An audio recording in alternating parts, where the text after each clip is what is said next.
Hello বন্ধুরা, তোমরা সবাই কেমন আছো? আশা করি ভালোই আছো। তো চলো আমি ঝটপট করে ঘরের কাজগুলোকে করে নিই। দেখতেই পাচ্ছ কত কাজ। তো চলো একটা চুটকি মেরেই কাজগুলোকে করে নিলাম। তো আমার ঘর ঝাড় দেওয়া, ঘর গোছানো আমার মিনিমাম কমপ্লিট হয়ে গেছে। তো চলো এবার ঝটপট করে রান্নাটা করে ফেলি। তো আমি রান্নাঘরে চলে এলাম। চলে আসার পর আমি আলুটাকে প্রথমে ছাড়িয়ে নিচ্ছি, মানে ছুলে নিচ্ছি। তো ছুলে নেওয়ার পর চলো এবার আমি আলুটাকে কেটে নেবো। আর সবজি না কাটলে তো রান্না হয় না। তো আলুটা কেটে দেখছি আলুটার ভেতরটা ভালো না। তো যত ভালো দেখে আলু নেবে তার ভেতরে এমনই থাকে। তো আলুটা কাটা আমার প্রায় শেষ হয়ে গেছে। তো এবার আমি রান্নাটাকে বসিয়ে দেব। তো এবার চলো কিছু জামা কাপড় রয়েছে সেগুলো আমাকে মিলতে হবে। তো প্রথমে আমি একটু গ্যাসটাকে কমিয়ে দিলাম। তো এবার চলে এলাম জামা কাপড়গুলোকে মিলতে।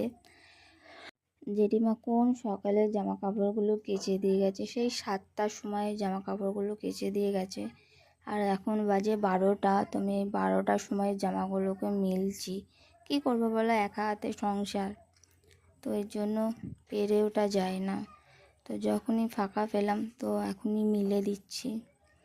তো আমার জামা কাপড়গুলো মেলা প্রায় হয়ে এসছে। তো আজকে এখানে এতটাই রোদ দিয়েছে, মানে বাইরে বেরোনো যাচ্ছে না। তো আমার মুখটা দেখে নিশ্চয়ই তোমরা বুঝতেই পারছো কতটা রোদ দিয়েছে। তো চলো ঝটপট করে রান্নাটা করে ফেলি, তারপরে আবার দেখা হচ্ছে।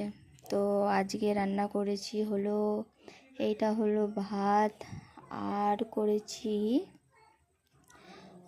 এটা হলো আলু পটল ভাজা, ডিম ভাজা, মানে মাছের ডিমের বড়া, আর কাঁকরোল ভাজা, আর হলো ওটা ছেলের জন্য মাছ ভাজা, আর এটা হলো মাছের তরকারি।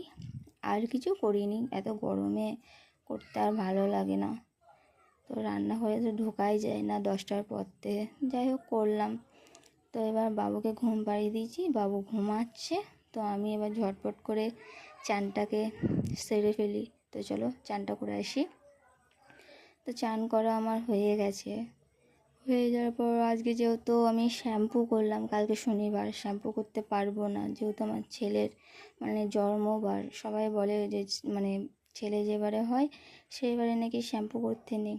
তো তার জন্য আজকেই করে নিলাম।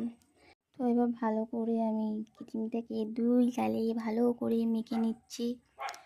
মেখে নেওয়া হয়ে গেছে আমার। তো এবার সিঁদুরটাকে পরে নেব। তো সিঁদুরটা পরে নিলাম, মানে পরছি। তো পরা আমার প্রায় হয়ে গেছে। তো আমাকে জানাবে